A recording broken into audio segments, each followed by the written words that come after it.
Right, so tomorrow, Kenya marks 15 years since the bomb blast that changed the nation's perception of what exactly the war on terror was. Today marks yet another anniversary for a people who lived under terrorists for well over 2 years. August the 6th, 2011 was the day that Amisom forces in Mogadishu flushed the shabaab out of the city. KTN's John-Allan Namu is just back from Mogadishu and now reports on a city that is slowly taking off the scent of war. This is the Mogadishu that captures popular imagination.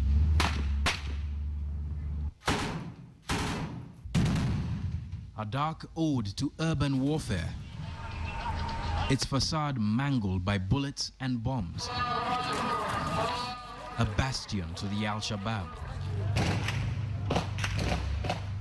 But that isn't Mogadishu.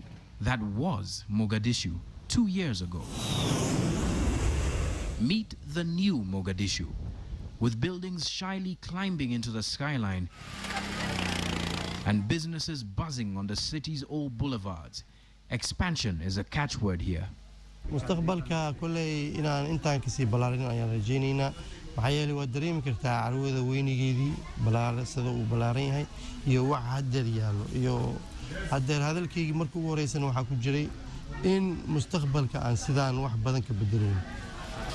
The residents of this city, once called the Rome of Africa, are far more confident to step out into the streets than they were 2 years ago to this day, the day Amisom forces routed Al-Shabaab and forced most of the militia group's fighters out of the town. Hope definitely does spring eternal here. But the residents' hope is still a cautious one, especially during the holy month of Ramadan. Already, Mogadishu has seen 3 terror attacks rip buildings to shreds this month, including one at Mogadishu's K4 area, one of the busiest districts in the city. But Amisom's Deputy Force Commander, Major General Simon Karanja, thinks that the worst just might be over. These attacks are just but a few attacks that the Al-Shabaab wants to carry out during this period of Ramadan. When Ramadan is over, they will have exhausted their resources and will go back to normal. It may be a far safer place than it was 2 years ago, but Somalia is far from rid of the Al-Shabaab. Because Amisom's troops' numbers, just shy of 18,000, are too few to secure the entire southern central block of the country, the Al-Shabaab thrives in their absence.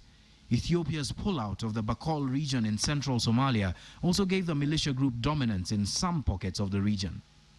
But as far as Mogadishu goes, residents now live under a new flag, a flag that once united all of Somalia and hopes to do so once more. Walking through Mogadishu is like walking through both a dream and a nightmare because you see both of its pasts.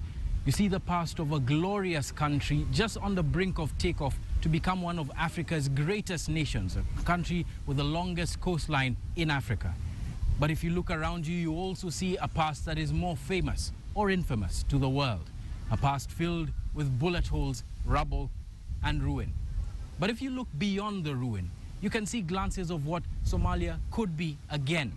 And that is worth every effort that the government makes in fighting to secure this country. John-Allan, KTN, Mogadishu, Somalia.